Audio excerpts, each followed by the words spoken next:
Take off my shirt. The deep voice behind Emily Carter turned every muscle in her body to stone. Her fingers stopped halfway to the top button, and for one impossible second, the only sound inside the Alpha King's private dressing room was rain whispering against the tall windows. Emily stared at her reflection in the mirror. The white shirt hanging loosely from her shoulders had seemed ordinary 10 minutes ago, just clean linen pulled from an unmarked laundry basket after her maid's uniform had been soaked through. Now she saw what panic had made her miss. A tiny black wolf embroidered beneath the collar in silver thread. The royal crest. Her stomach dropped. Slowly, Emily turned. King Adrian Blackwood stood in the doorway. He was taller than she remembered from the distant glimpses servants were permitted during ceremonies, dressed in dark trousers and a charcoal coat dampened by the storm outside. His black hair carried a trace of rain, and his gray eyes were fixed not on her face, but on the crest resting against her throat. "Your Majesty." Emily's voice barely survived the distance between them. She stepped backward and nearly caught her heel against the cedar chest. "I can explain." Adrian closed the door behind him. The quiet click sounded far louder than it should have. Every rule Emily had learned since arriving at Blackwood's citadel rushed through her mind at once. Servants did not enter the king's private rooms without permission. Omegas did not touch royal possessions. And no one wore the Blackwood crest unless the crown itself granted that privilege. She had managed to break all 3 rules before breakfast. "I didn't know it was yours," she said quickly. "There was an accident downstairs. A pipe burst in the laundry room and Lucy was standing beneath it. So I pulled her away, but my uniform got soaked. Mrs. Whitmore told me I had 7 minutes before the East Wing inspection, and I found this in the clean basket. I thought it belonged to one of the footmen." Adrian said nothing. Somehow, his silence frightened her more than anger would have. Emily lowered her eyes. The sleeves swallowed half her hands. She suddenly understood how absurd she must look. A 23-year-old Omega Maid wearing the personal shirt of the most powerful alpha in the Northern Territories. "I'm sorry," she whispered. "I'll change immediately." Her fingers reached for the first button. "Stop." She froze. Adrian's expression had changed. Not softened. Not exactly. Something sharper had entered it, something almost bewildered. He took one step closer, then stopped as though an invisible line had appeared across the floor. Emily caught the faint scent of cedar, cold air, and rain. The same scent that had lingered in the fabric before she'd ever known whose shirt it was. Adrian drew a slow breath. His hand tightened at his side. For 12 years, his wolf had remained controlled beneath the discipline expected of a king.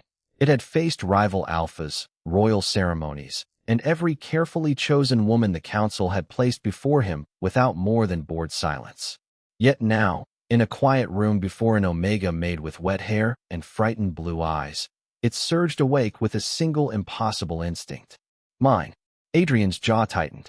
No, he did not believe in instincts without evidence. He did not believe fate announced itself through accidents. And he certainly did not believe the woman his wolf had been waiting for could simply appear one rainy morning wearing his shirt because a pipe had broken downstairs. Emily mistook his silence for judgment. "Please don't dismiss Lucy," she said suddenly. Adrian blinked. Lucy, the new maid. The accident wasn't her fault. Emily swallowed. "If someone has to be punished, punish me." Something in Adrian's face went still. She was standing inside a forbidden room, wearing forbidden clothing, expecting punishment, and her first concern was another servant. Before he could answer, hurried footsteps approached outside. The door opened, and Margaret Whitmore stopped on the threshold. The royal housekeeper's eyes traveled from Adrian to Emily, then to the silver crest at Emily's collar. Her face lost all color. "Emily Carter," she breathed. "What have you done?" Emily's heart sank. Margaret stepped forward. "Your Majesty, I apologize. I'll have her removed immediately." "No." Adrian's answer came so quietly that Margaret stopped. Emily looked up despite herself. The king was staring directly at her now. Not through her, as nobles usually did with servants. At her. "No one removes her," he said. Margaret hesitated. But the royal crest was worn by mistake. Adrian's gaze dropped once more to the silver wolf. Something beneath the embroidery shimmered faintly, so briefly Emily thought lightning had flashed outside. But Adrian saw it too. And this time, the Alpha King forgot to hide his surprise. By the time Emily returned to the servants' corridor, Her hands had stopped trembling, but the strange weight in her chest remained. Margaret Whitmore had found her a dry gray uniform and ordered her back to work with instructions so clipped that Emily knew questions would come later. The royal shirt had remained upstairs. So had King Adrian Blackwood. Emily told herself that should have been the end of it. In Blackwood Citadel, servants survived by becoming part of the scenery, and Emily had spent 3 years learning exactly how to disappear. She knew which floorboards creaked outside the council chamber, which stairwell stayed warm during winter, and which kitchen door opened quietly enough to carry tea through without disturbing visiting nobles. Most important, she knew when to lower her eyes. Omegas occupied the lowest rung of the palace household. No official rule said they had to move aside when an alpha approached, yet everyone did. Customs could become stronger than laws when enough people were afraid to challenge them. Emily had learned that lesson her first week at the Citadel. She had also learned something else. Being overlooked gave a person opportunities to notice what everyone else missed. She noticed when elderly Mr. Harris rubbed his aching hands before lifting the breakfast trays, so she carried the heavier one without mentioning it. She noticed when Lucy Bennett skipped dinner because the new maid was sending nearly every dollar she earned home to her mother in Ohio. So Emily quietly left half a sandwich wrapped in cloth beside Lucy's bed. She noticed when the kitchen cat waited outside the pantry during thunderstorms, frightened by the noise. And she always left the door cracked open just enough for it to hide inside. None of those things mattered to the royal court. They mattered to Emily. That was enough. You are famous. Lucy's whisper startled her as she entered the linen room. The 19-year-old maid stood beside a shelf of folded towels, her auburn hair still damp from the morning accident. Emily gave her a warning look. Do not say that. Everyone already knows. Everyone always knows everything before lunch. Lucy stepped closer. Mrs. Whitmore said you were found in the king's private rooms. Emily reached for a stack of pillowcases. I was returning clothing. While wearing it, Emily closed her eyes for 1 second. Lucy. Sorry. Lucy lowered her voice. Did he really let you go? Emily remembered Adrian's expression when the silver embroidery had shimmered. She remembered the way he had said no one removes her. Yes. Lucy stared as if Emily had announced that snow would fall in July. Why? That was the question Emily had been trying not to ask herself. Because it was an accident. Kings do not usually need reasons to be angry. Then perhaps ours does. The words escaped before Emily could stop them. She turned toward the shelves, pretending to inspect the linens. She did not want to think about the quiet authority in Adrian's voice or the unsettling sensation of being truly seen for the first time in years. She wanted ordinary things. Clean sheets. Finished chores. A cup of coffee before it went cold. Ordinary things were safe. A bell rang somewhere above them. 3 measured notes traveling through the stone corridors. Lucy stiffened. Royal summons. Emily continued folding. Then someone upstairs is needed. Footsteps approached. A young footman appeared in the doorway, breathing hard from the stairs. His gaze moved around the room before settling on Emily. Emily Carter? The pillowcase slipped slightly in her hands. Yes. His Majesty has requested you. Lucy's mouth opened. Emily's pulse stumbled. There must be a mistake. The footman shook his head. He used your full name. That frightened her more than anything. An hour ago, Emily Carter had been exactly what she had worked so hard to become. Invisible. Now the Alpha King knew her name. Upstairs, behind doors no servant could see through, Adrian stood beside the white shirt spread across his desk. The silver wolf embroidered beneath its collar was no longer silver. A faint blue light moved through the ancient thread like moonlight beneath ice. Royal physician Thomas Reed stared at it without speaking. Adrian's patience finally broke the silence. Tell me what it means. Thomas looked up slowly. Your Majesty, I need to examine the records before I say anything certain. Adrian's eyes narrowed. You recognized it. Thomas hesitated. I recognized something I was taught could never happen. Outside the chamber, soft footsteps stopped before the door. Emily had arrived. Emily stood outside the royal chamber with her hands folded tightly at her waist, listening to the rain tap against the narrow windows of the corridor. She could hear voices beyond the door, low enough that the words disappeared into the stone, and every sensible instinct told her that servants were not supposed to be summoned into conversations held behind doors like this. The footman knocked once. Emily Carter, Your Majesty. Silence followed. Then Adrian answered. Send her in. Emily entered and immediately noticed the shirt spread across the enormous walnut desk. Thomas Reed stood beside it, his expression carefully neutral, while Adrian remained near the window. The silver wolf beneath the collar looked ordinary again. No blue light, no strange shimmer. Emily wondered whether exhaustion had made her imagine it earlier. Close the door, Adrian said. She obeyed. Your Majesty, if this is about the shirt, I am sorry. I know. His answer stopped the apology she had prepared. Adrian turned from the window.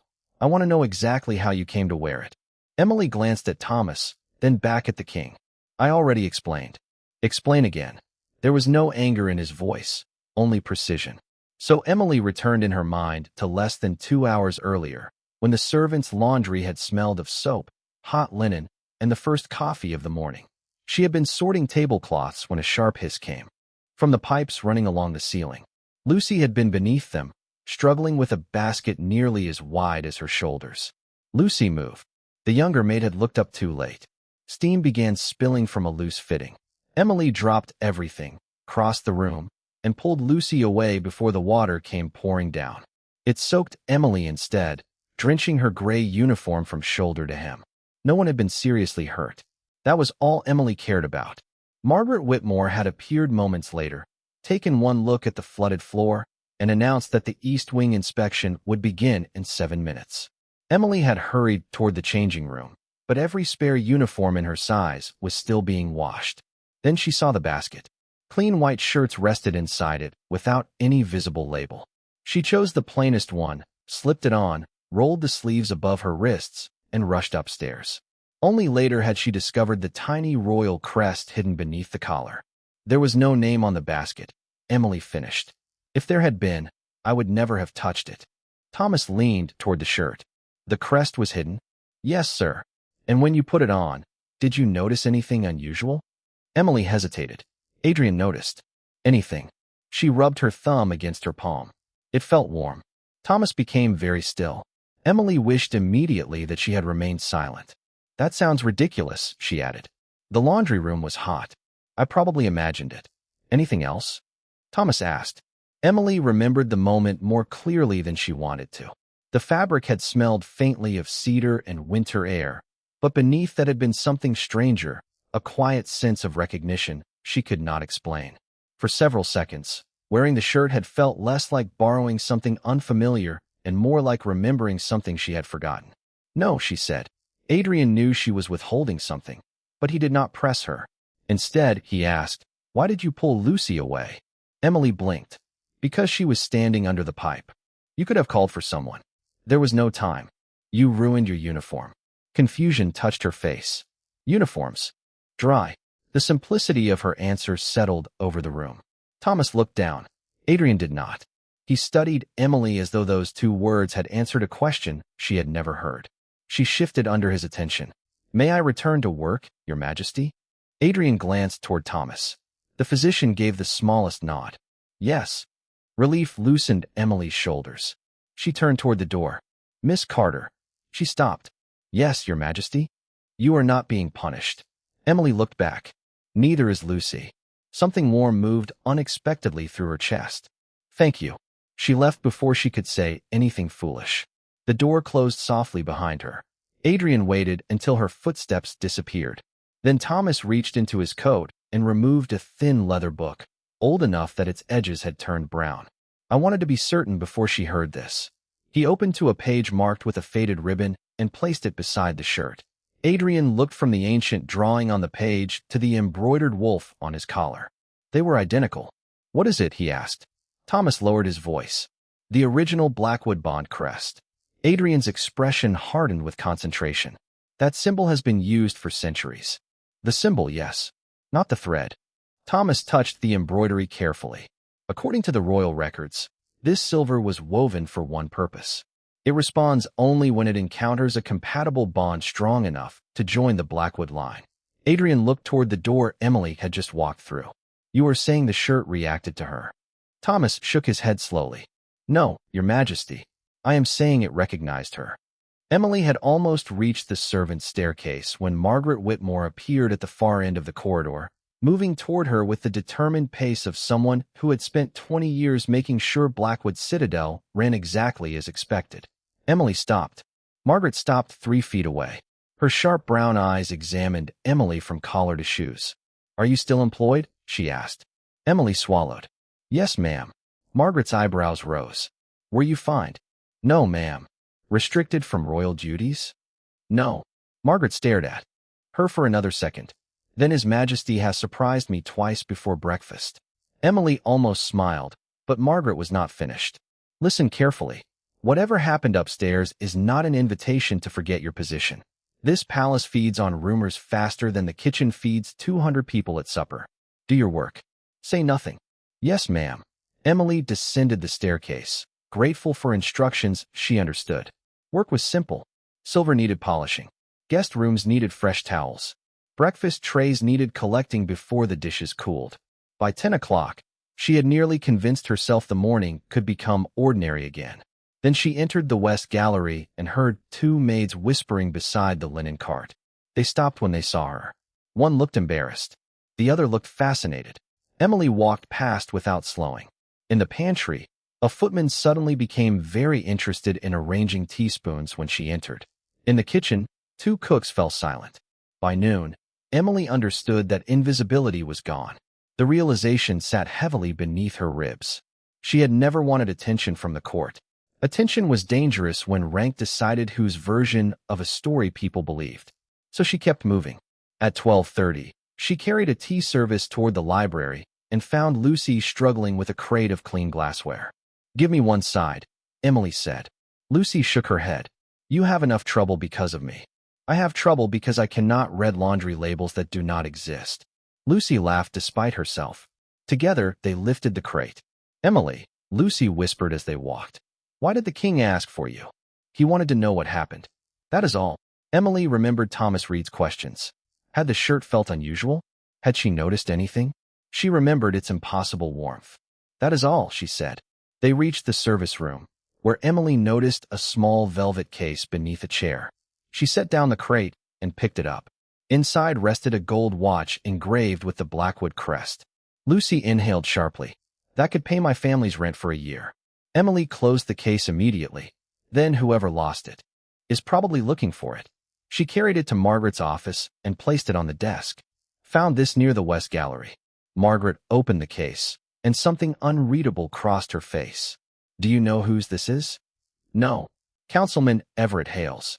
He reported it missing 20 minutes ago." Emily nodded. "Then he will be relieved." Margaret studied her. "You did not consider keeping it." Emily frowned.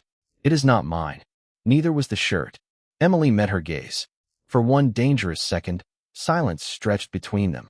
Then Margaret's expression softened by the smallest degree. "Go finish the library." Emily turned away, unaware that someone had been standing beyond the half-open office door. Adrian had come downstairs to speak with Margaret about the royal banquet scheduled for that evening. He had heard everything. He watched Emily disappear around the corner carrying a stack of folded linens against her chest. No performance. No hesitation. No knowledge that he was there. Thomas Reed's words returned to him. It recognized her. Adrian disliked mysteries, especially ones wrapped in ancient traditions and convenient ideas about fate. A king could not build decisions on legends. People could pretend to be kind when they wanted something.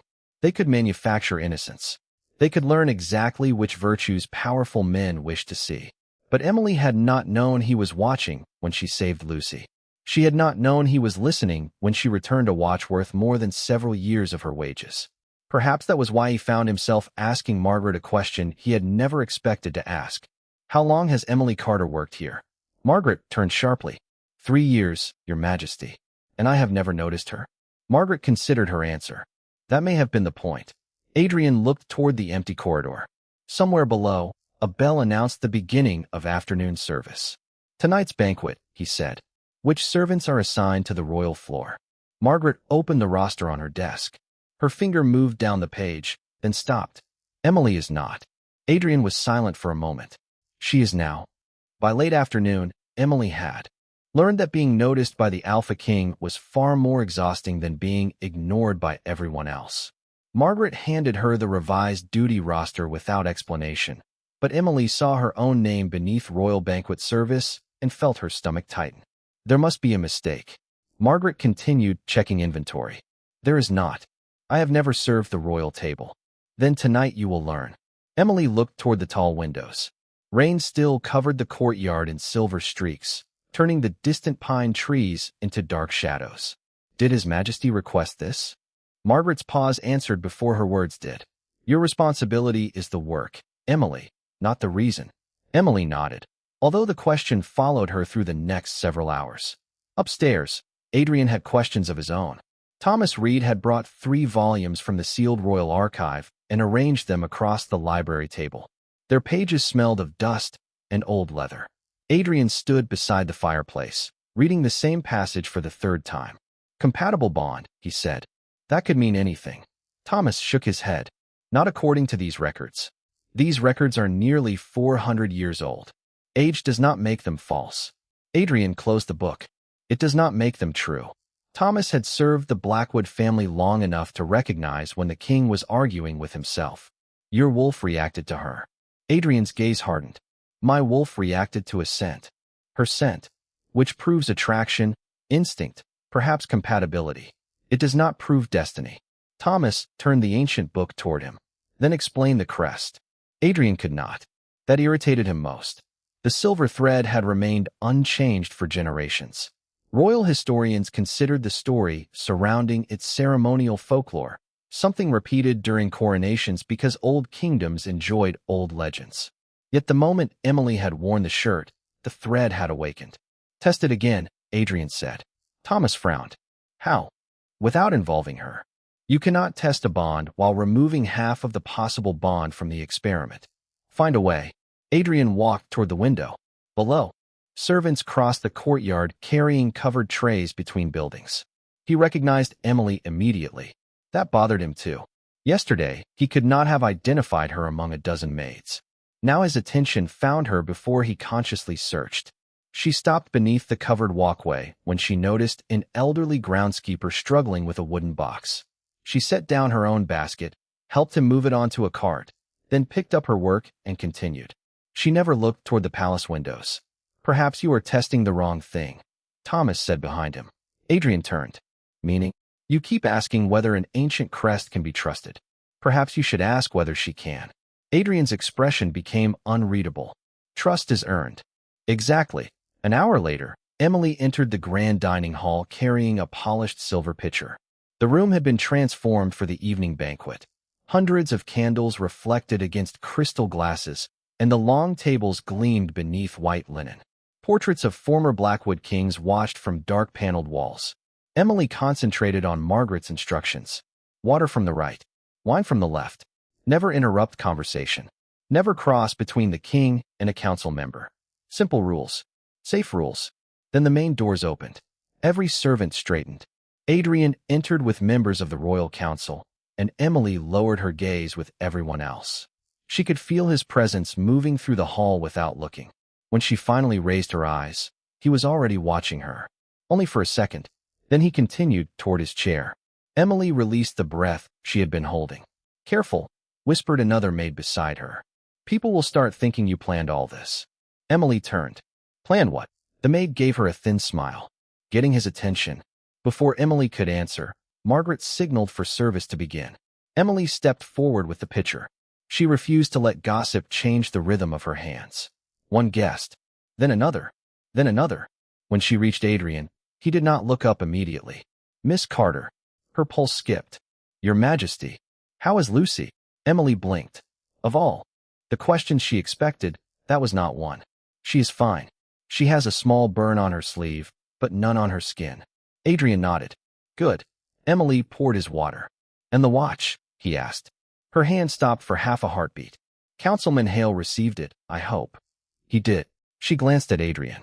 Something about his calm expression made understanding arrive slowly. You knew I found it. Yes. Emily set the pitcher upright. Were you testing me? The nearest conversations continued, but the space between them seemed strangely quiet. Adrian could have denied it. Instead, he said, I was trying to understand you. Emily held his gaze longer than palace custom allowed. You could have asked. For the first time that day, Adrian almost smiled. Before he could answer, a woman's voice drifted from across the table. How interesting. Lady Vanessa Caldwell sat beneath the candlelight in a midnight blue gown, watching Emily with cool, deliberate attention. So this is the maid everyone has been talking about. So this is the maid everyone has been talking about. Lady Vanessa Caldwell's voice carried just far enough to make the nearest conversations fade. Emily felt the silver pitcher grow heavier in her hands. Vanessa did not raise her voice. She did not need to. She had the effortless confidence of someone who had spent her entire life expecting rooms to listen when she spoke. Lady Caldwell, Adrian said, his tone unreadable. Vanessa smiled toward him. Forgive my curiosity, Your Majesty. The palace has been unusually entertaining today.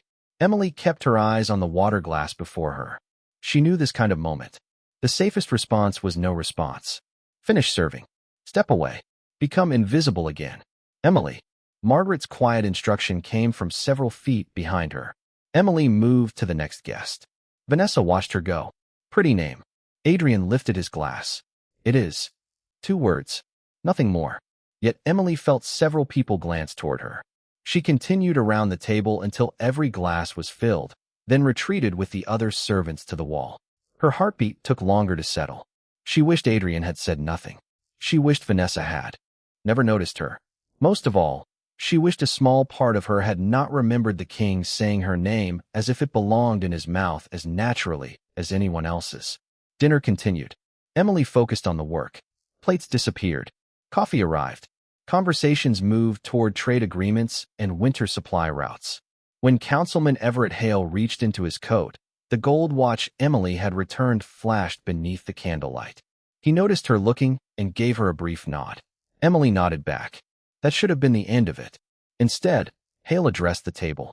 Your Majesty, before I forget, I owe one of your servants my thanks. Adrian looked toward him. For what? Hale held up the watch.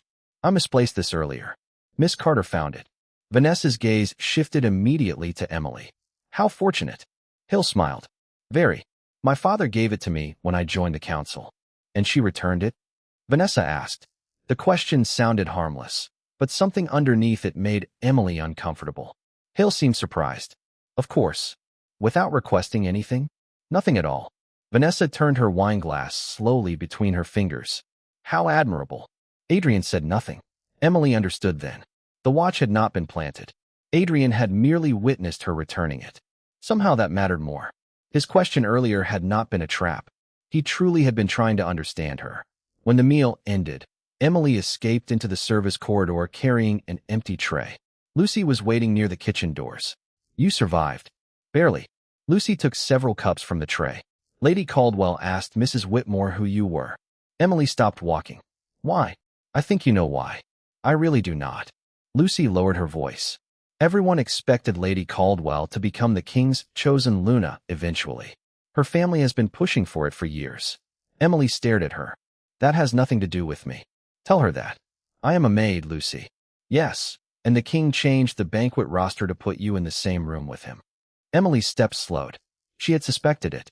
Hearing it confirmed felt different. Who told you that? The palace has 200 employees. Secrets here have a life expectancy of about 15 minutes. Emily rubbed her forehead. I want my old life back. Lucy smiled sympathetically. The one from yesterday?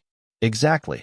They reached the kitchen, where the warmth of the ovens and familiar clatter of dishes offered temporary relief.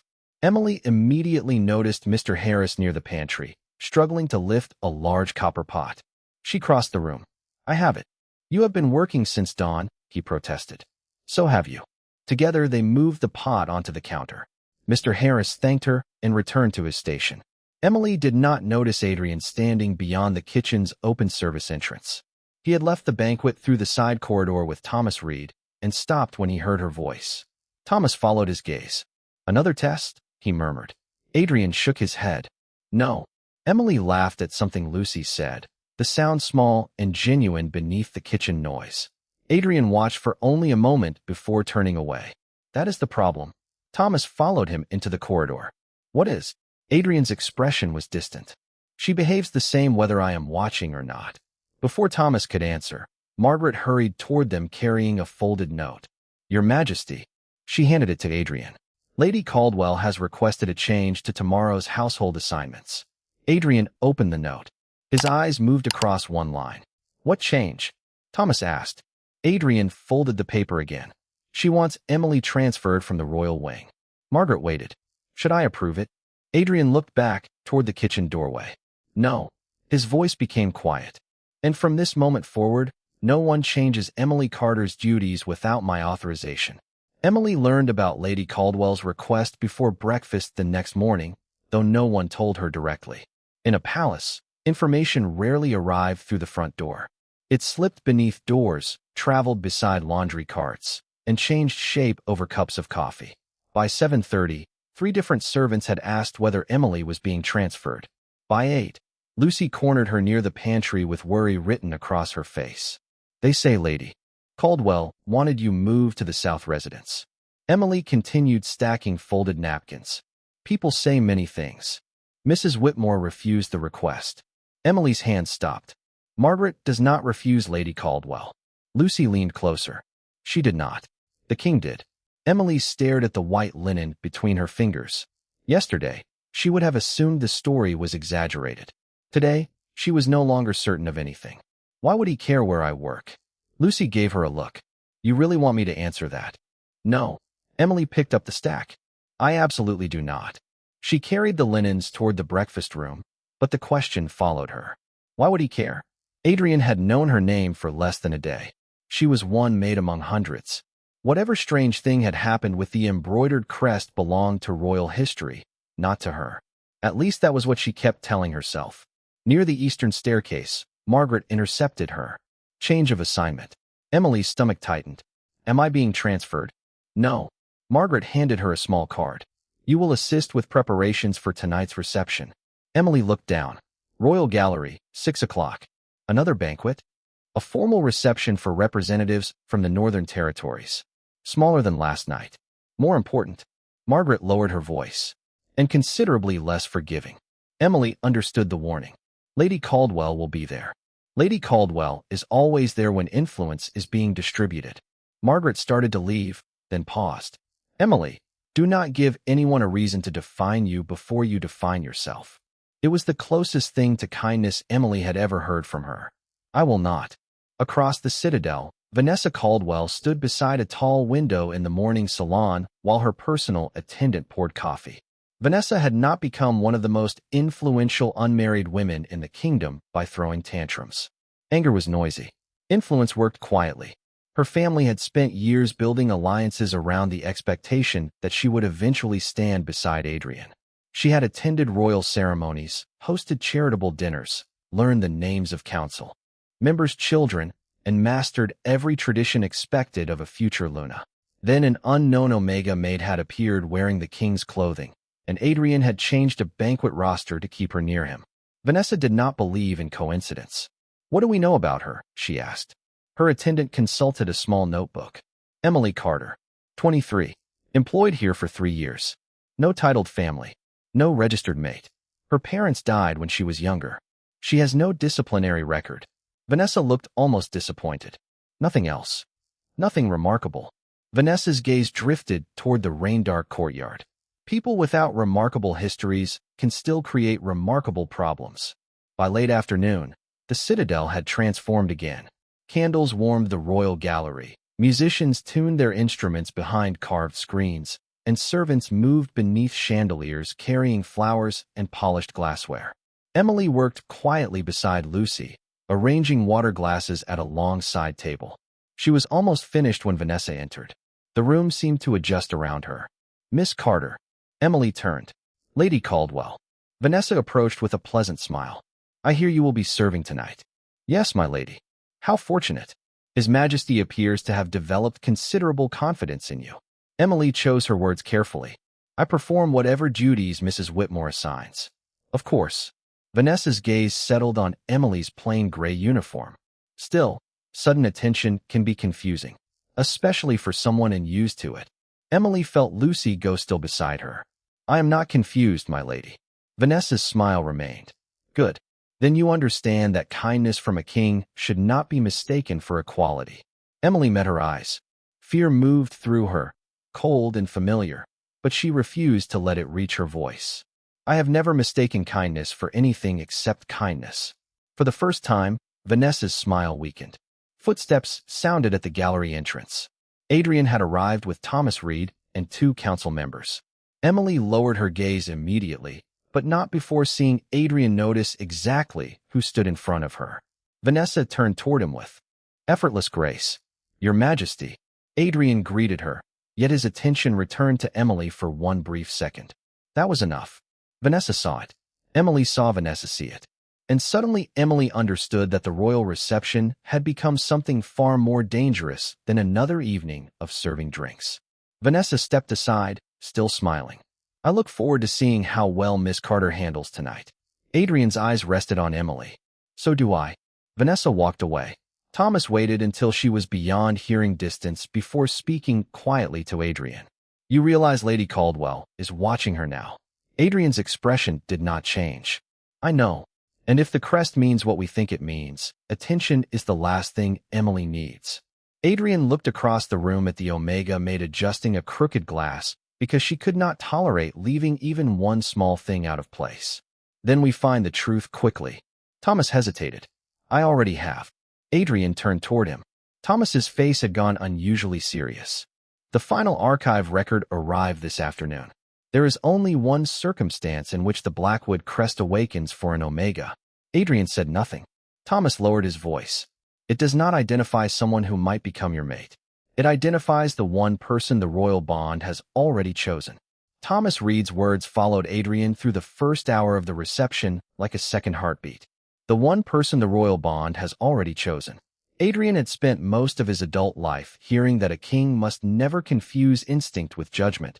Yet now an ancient symbol had apparently made a decision about his future before he had even learned Emily Carter's name.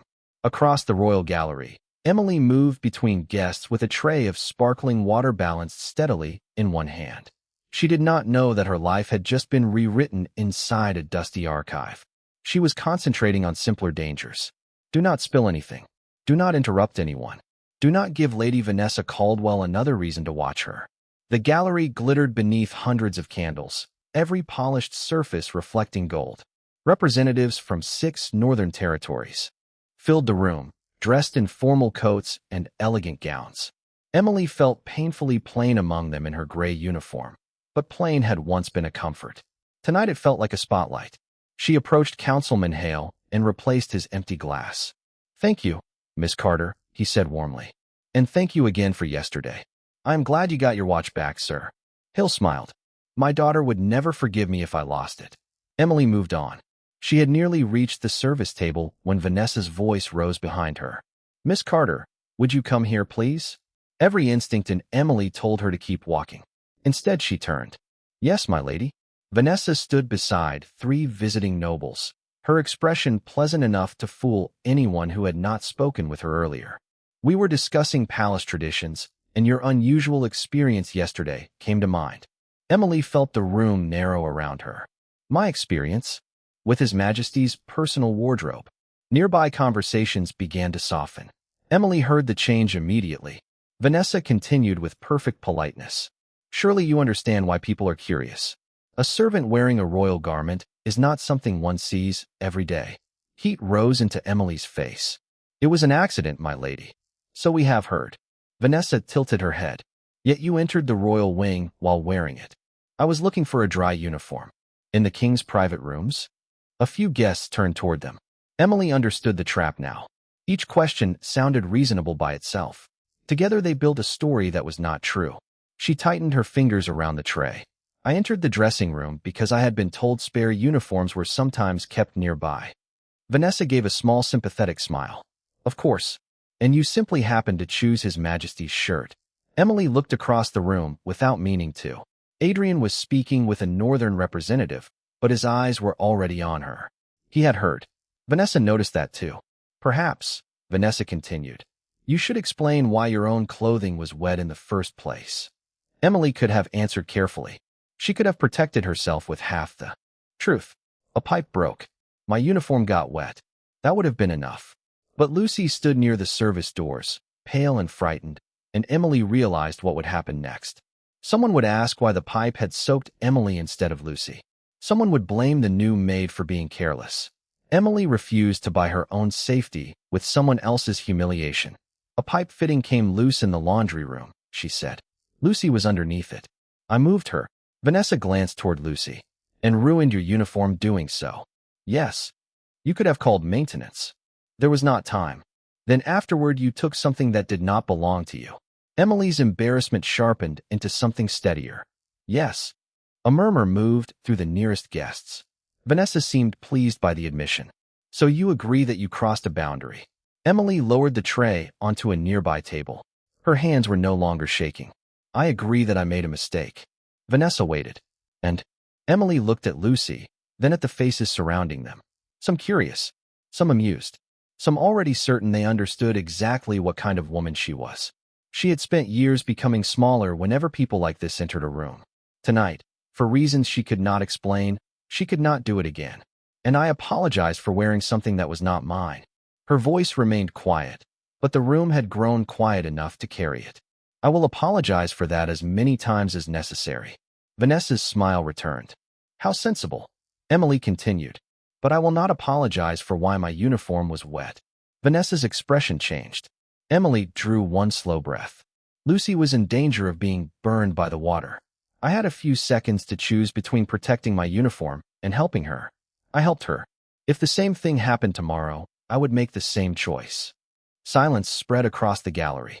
Emily could hear the faint crackle of the fireplace 30 feet away. Vanessa's face remained composed, but the satisfaction had disappeared from her eyes. No one is criticizing compassion, Miss Carter. Then there should be nothing left to discuss. Emily realized what she had said only after the words. We're gone. Her heart dropped. Several guests stared at her. Lucy covered her mouth. Margaret closed her eyes for one brief second. Vanessa straightened. You seem to have forgotten who you were speaking to. Emily felt fear return, cold beneath her ribs, but she did not retreat. No, my lady. I remember exactly who I am speaking to. Before Vanessa could answer, a chair moved across the polished floor. The sound was soft. It silenced everyone.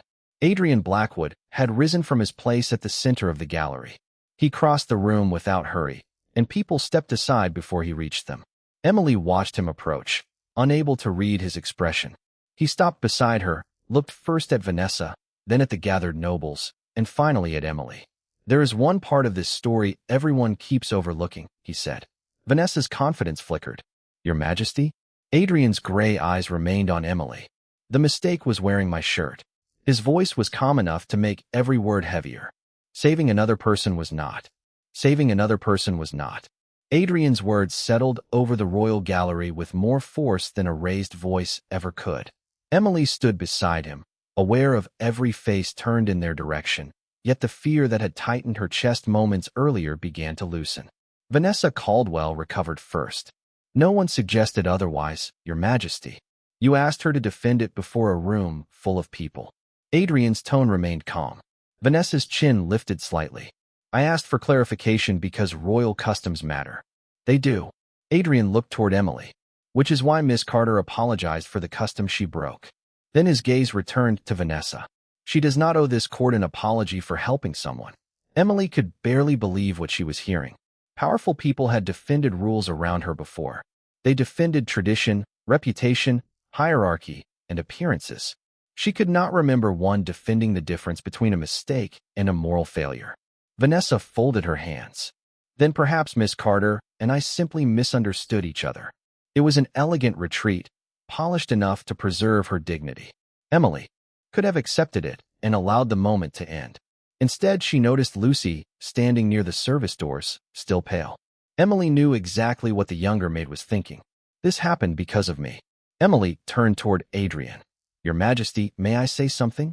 Several guests looked surprised. Adrian did not. Yes. Emily swallowed. Her voice was softer now. Lucy should not be blamed either. She did not cause the pipe to fail. She was carrying laundry where she was assigned to carry it. Margaret watched from across the room, and something almost like approval appeared in her eyes. Adrian glanced toward Lucy. Was anyone planning to blame her? Nobody answered. That silence told him enough. Then let us make this simple. No disciplinary action will be taken against either servant. Lucy's shoulders dropped with visible relief. Emily felt something inside her settle. She had been frightened for herself all evening, yet somehow protecting Lucy mattered more than winning against Vanessa. Adrian noticed. Of course he noticed. Thomas Reed stood several feet away, watching the king with the patience of a man waiting for someone else to reach an obvious conclusion. Adrian ignored him. "Return to your duties, Miss Carter," he said. Emily nodded. "Thank you, Your Majesty." She picked up her tray. Before turning away, she looked at Vanessa.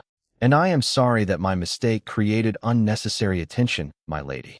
Vanessa seemed caught off guard by the sincerity. "Accepted." Emily walked toward the service table. Her knees felt strangely light. Lucy met her halfway.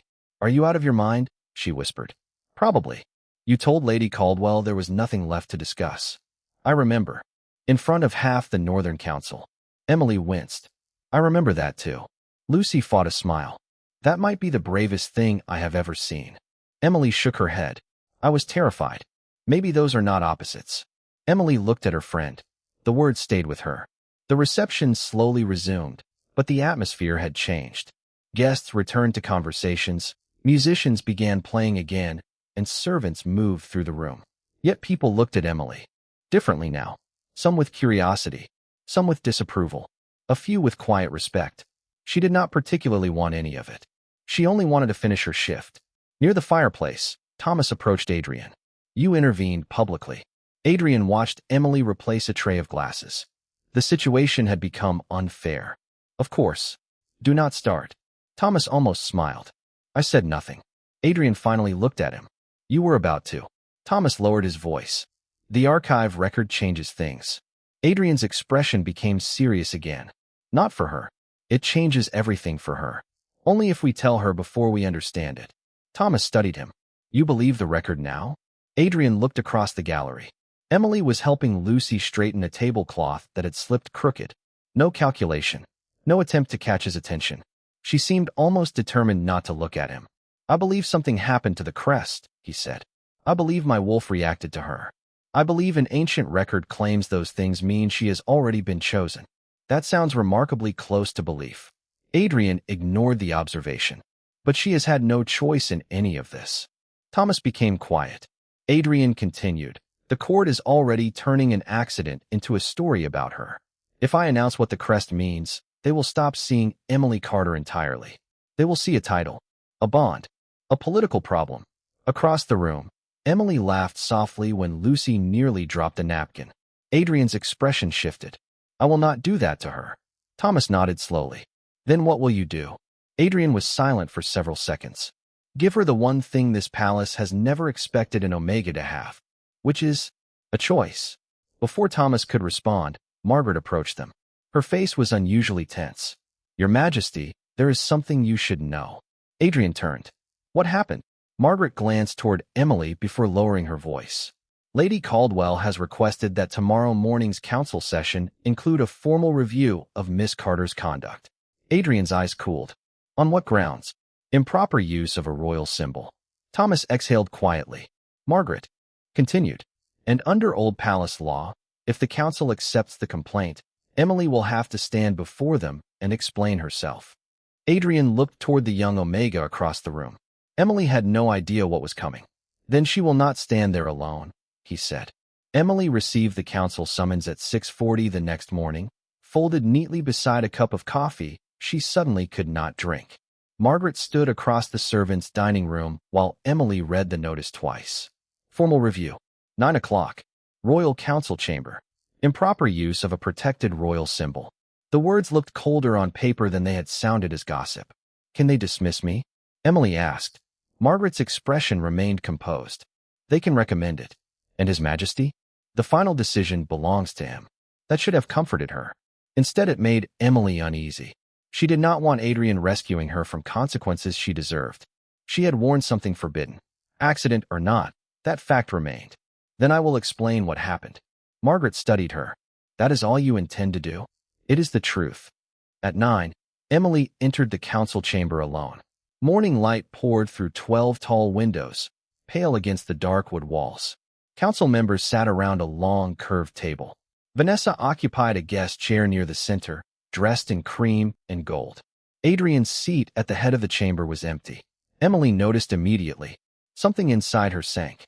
Councilman Hale gave her a reassuring nod, but several others regarded her as though she were an inconvenience that should have been resolved yesterday.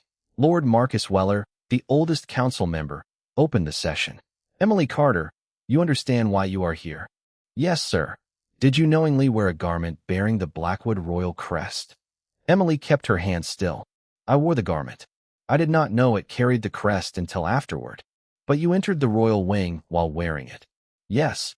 Vanessa spoke gently. No one questions that Miss Carter helped another servant. The concern is precedent. Royal symbols exist for a reason. Emily looked at her. I understand. Marcus leaned forward.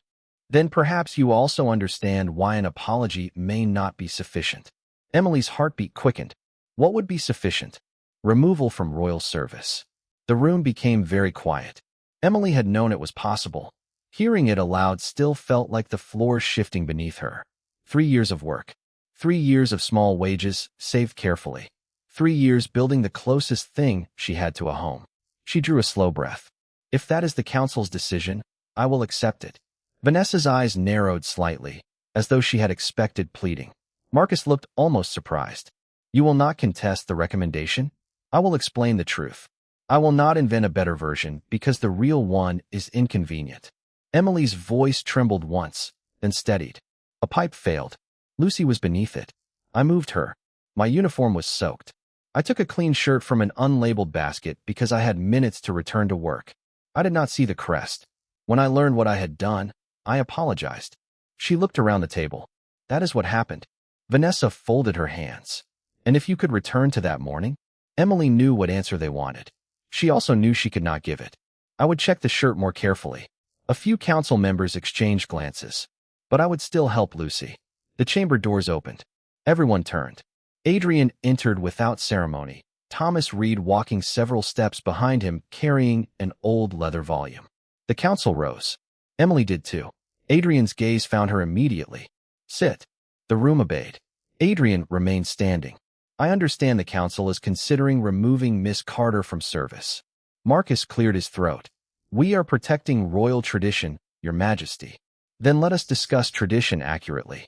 Adrian walked to the table and placed one hand on the back of his chair. Who owns the shirt? Marcus blinked. You do. Who owns the crest embroidered upon it? The crown. And who currently represents the crown? No one answered. Adrian's voice stayed calm. I do. Vanessa shifted in her chair. Your Majesty, surely royal law cannot depend upon personal preference.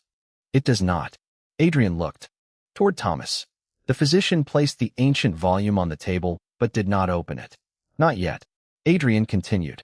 The law being cited requires deliberate misuse of the royal symbol for personal advantage. Miss Carter did not know the crest was there.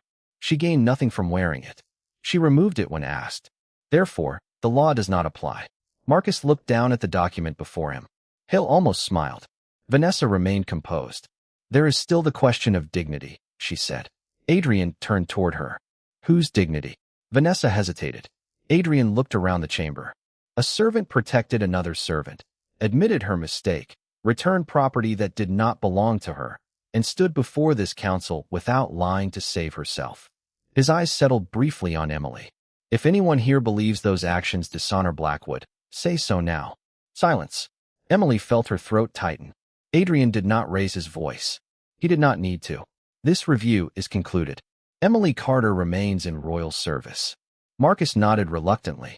As you command. Emily released a breath she had been holding since breakfast. But Adrian was not finished. One more thing. Thomas opened the leather volume. Vanessa's attention sharpened. Adrian looked at the ancient page, then at Emily. Yesterday, everyone assumed Miss Carter wearing that crest was an insult to royal tradition. He paused. The archives suggest the exact opposite. The archives suggest the exact opposite. Adrian's words left the council chamber so quiet that Emily could hear the faint ticking of Councilman Hale's gold watch. Thomas Reed turned the ancient volume toward the council, revealing a page yellowed with age. At its center was the same black wolf crest Emily had seen beneath the collar, surrounded by faded handwriting. Vanessa leaned forward. What exactly are you suggesting? Adrian did not answer immediately. His attention shifted to Emily. She stood beside the long table feeling as though everyone else had been given a map to a place she had never heard of. "I think Miss Carter deserves to hear this before anyone decides what it means for her," he said. Thomas nodded. "The crest used on His Majesty's personal ceremonial garments is not ordinary embroidery. The silver thread was preserved from the original Blackwood coronation regalia." Marcus frowned. "That is a legend." "So I believed," Thomas replied. "Until yesterday." He opened a small wooden case and removed the white shirt. Emily's breath caught. There it was again, the object that had somehow turned one ordinary morning into a royal hearing. Thomas laid it beside the book. The oldest Blackwood records described the thread as bond silver. It was created to recognize a compatible royal mate. A murmur traveled around the table. Emily barely heard it. Two words remained in her mind. Royal mate. Vanessa gave a quiet laugh of disbelief. "You cannot possibly be implying that a piece of fabric chooses a queen." "I am implying nothing," Thomas said. "I am reading the record." Adrian appreciated the distinction. Emily appreciated it even more. Thomas continued. "For generations, the crest remained dormant. Historians eventually classified the account as ceremonial folklore. Yesterday morning, when Miss Carter wore this garment, the silver changed color." Hale looked toward Emily. "Changed how?" "Blue." Thomas touched the edge of the page. "Exactly as this record describes." Emily remembered the shimmer she had dismissed as lightning. Her fingers became cold. "That does not prove it was me." Every face turned toward her. She wished they would stop doing that. Thomas answered gently. "No. By itself, it does not." Vanessa seized on the words. "Then this discussion is premature." "Which is why we tested it," Thomas said. Adrian looked at him sharply. Emily did too. Thomas explained before either could object. "After Miss Carter left yesterday, we exposed the thread to garments handled by several palace employees during ordinary laundry service. Nothing happened. We then placed beside it the handkerchief Miss Carter used during her interview with His Majesty." Emily remembered leaving the small cloth on the chair when Margaret brought her the dry uniform. "The crest responded again," Thomas said. Silence returned. Emily stared at the shirt. All her life, she had understood exactly where she belonged, because everyone had been willing to tell her. Omega, servant, invisible. Now an old book was suggesting something so enormous that her mind rejected it before her heart could react. "No," she whispered. Adrian's expression changed immediately. Not anger. Concern. Emily stepped backward. "I am sorry, but no. Yesterday, I was carrying towels. This morning I was worried about losing my job. I cannot suddenly become whatever that book says because some thread changed color." Vanessa watched her with open surprise. Perhaps she had expected ambition. Emily felt none. Only the terrifying sensation that strangers were once again deciding what her life meant. Adrian understood. He closed the book. The sound was decisive. "Enough." Thomas stepped back. Marcus opened his mouth, but Adrian stopped him with a glance. "No announcement will leave this room." Vanessa stiffened. "Your Majesty, if the royal bond has truly identified someone, the territories must be informed." "When Emily is ready." The use of her first name drew another silence. Adrian seemed to realize it, but he did not correct himself. Vanessa's voice cooled. "This concerns the kingdom. It concerns her life."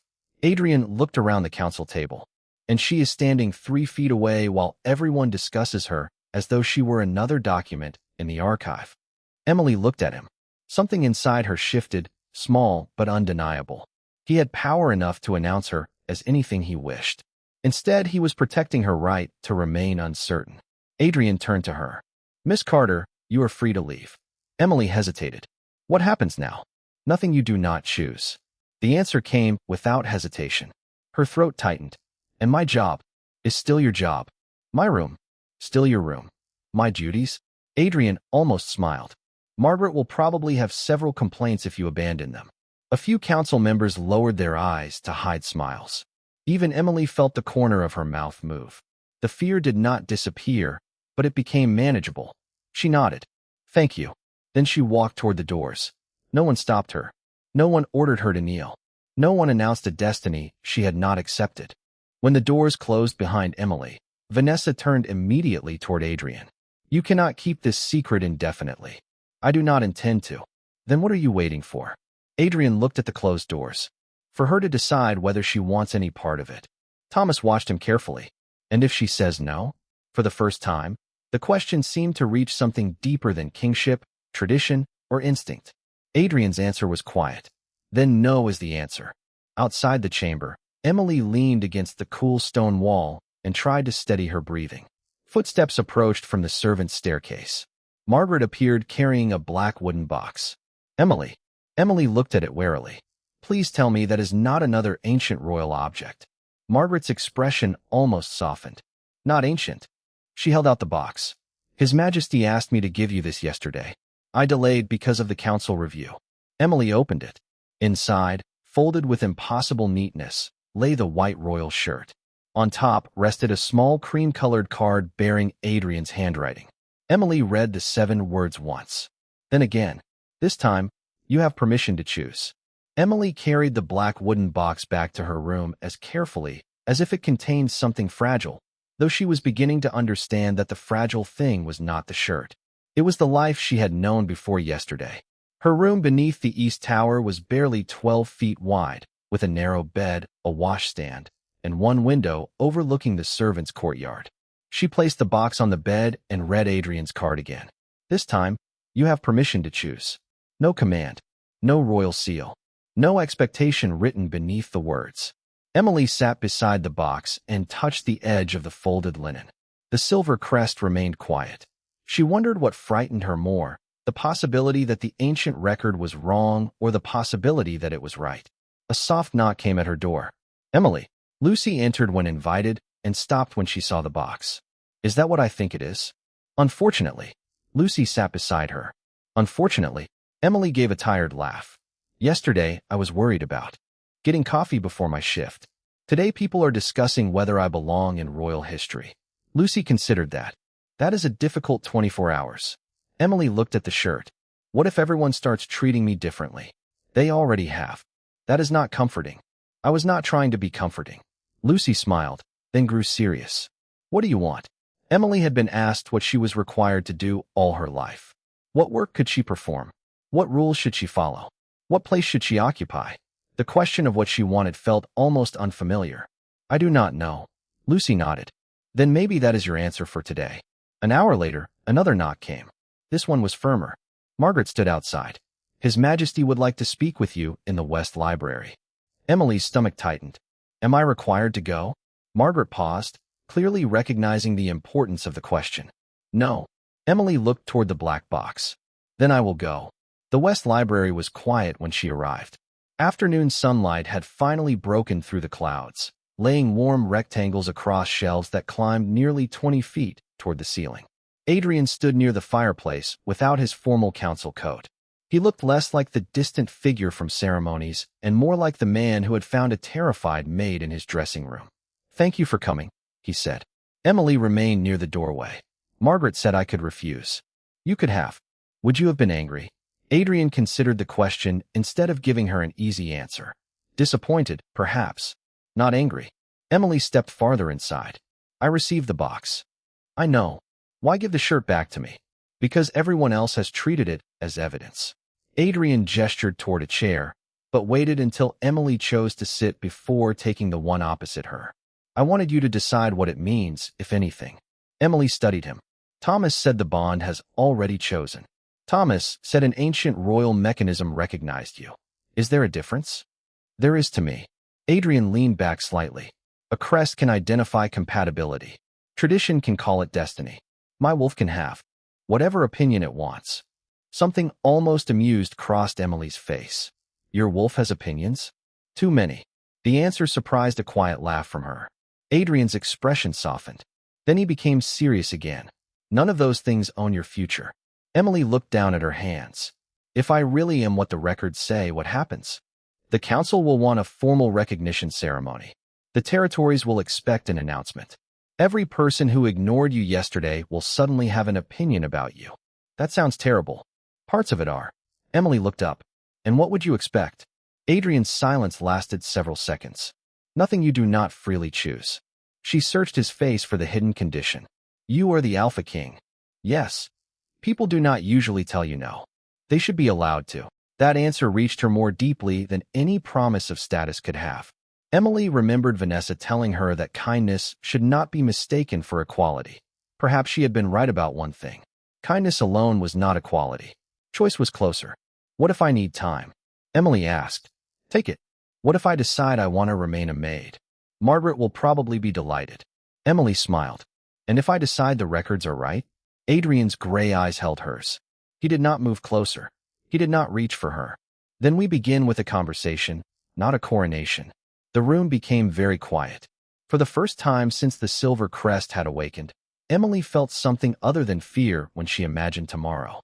Not certainty. Not yet. Possibility. She stood. There is a formal gathering tonight, is there not? Adrian nodded. The closing assembly for the northern representatives. Emily walked toward the door. Then I should get ready for work.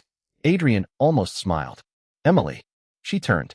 Whatever you wear tonight, let it be because you chose it. Hours later, as bells announced the approaching assembly, Emily stood before the small mirror in her room. Her gray uniform waited neatly on the chair. Beside it lay the white shirt. She touched the silver wolf beneath its collar. This time the thread answered immediately, glowing blue beneath. Her fingertips. Emily did not pull her hand away. The silver wolf glowed beneath Emily's fingertips like moonlight trapped in thread, and for the first time, she did not wonder what everyone else would tell her it meant. She already knew what it meant to her. Choice. An hour later, the doors of the Royal Gallery opened for the closing assembly. Representatives from the Northern Territories filled the hall beneath warm chandeliers, while Adrian stood at the far end beside the council. Vanessa Caldwell was among them, composed as always. Margaret supervised the servants near the side doors. Lucy stood beside her, nervously smoothing her apron. Then Emily entered. At first, nothing seemed different. She wore her familiar gray uniform and carried herself with the same quiet dignity she had carried through 3 years of unnoticed service. But beneath her open gray jacket was white linen, and just above the collar rested a small silver wolf. Adrian saw it immediately. His breath caught. Thomas Reed followed his gaze and became perfectly still. Emily walked across the gallery. Conversations faded one after another until the room fell silent. She stopped several feet from Adrian. Yesterday, she would have lowered her eyes. Tonight she met his. Miss Carter, he said quietly. Emily's heart hammered, but her voice remained steady. You told me that whatever I wore tonight should be because I chose it. Adrian looked at the crest. A faint blue light began moving through the silver thread. Gasps traveled through the room. I did. Emily touched the collar gently. Yesterday this happened because I made a mistake. She drew a slow breath. Tonight it did not. Something shifted in Adrian's expression, not triumph, not possession, but relief so restrained that only someone watching closely would have recognized it. Are you certain? He asked. The question surprised the room. A king asking permission when tradition had already handed him an answer. Emily understood then why she had returned. Not because an ancient crest had chosen him for her. Because when everyone else had tried to decide who she was, Adrian had given the decision back. I am certain that I want to find out. What this means, she said. That is all I can promise tonight. Adrian nodded. Then that is all I will ask. The blue light brightened. Warmth spread through Emily's chest, gentle and familiar, the same impossible recognition she had felt when she first pulled the shirt from the laundry basket. Adrian's wolf stirred within him, but this time he did not fight the instinct or surrender blindly to it. He simply held out his hand. Emily looked at it. Then she placed hers in his. No command followed. No proclamation was needed. The room understood. Lucy covered her mouth, smiling through sudden tears. Margaret's stern expression softened. Councilman Hale bowed his head. Even Vanessa remained silent, watching something no political arrangement could have manufactured. Thomas closed the ancient Blackwood record in his hands. It appears, he murmured. The archives were correct. Adrian heard him. The archives recognized her, he said. His eyes remained on Emily. She chose for herself. Before Thomas could answer, the gallery doors opened again. A royal messenger hurried inside, travel dust covering his coat. The happiness in the room vanished beneath the urgency on his face. Your Majesty. Adrian released Emily's hand only when she chose to release his. Speak. The messenger struggled to catch his breath. Word has arrived from the northern packs. The council there has heard rumors about the royal bond. Adrian's expression hardened. Already, they sent their answer before sunset. The messenger hesitated and looked toward Emily. She felt the old instinct to disappear rise inside her. This time she remained exactly where she was. What answer? Adrian asked. They refused to recognize an Omega servant as the king's chosen mate. Their letter states that someone of her rank can never represent the Northern Territories as Luna. The gallery went silent. Emily felt every eye return to her. Yesterday those eyes would have made her shrink. Tonight she remembered Lucy beneath the broken pipe. She remembered the lost watch. The council chamber. Adrian telling her that no was allowed. Her worth had not changed because a royal crest glowed. It had been there when nobody noticed. Adrian looked at Emily before answering the messenger. She saw the question in his eyes even now. May I? Emily gave the smallest nod. Adrian turned toward the assembled representatives.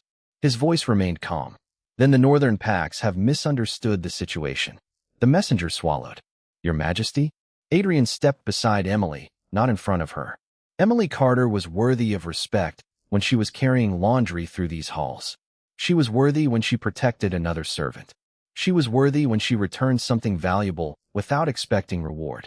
A crown cannot create that kind of character. His gaze swept across the silent gallery. It can only recognize it. Emily felt tears gather in her eyes, but she smiled. Adrian looked toward the messenger once more. Tell the northern packs they are free to question an old tradition. Then he looked at Emily. But they will not decide her worth. The silver crest shone softly between them as Emily understood the strange gift hidden inside the worst mistake of her life. She had spent years believing survival meant becoming invisible. Now she knew better.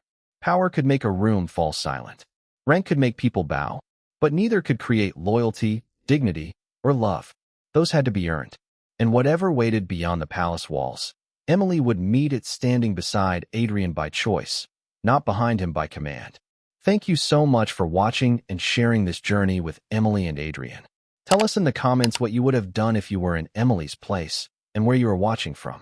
If this story touched your heart, please like and share the video and subscribe to support the channel and join us for the next story.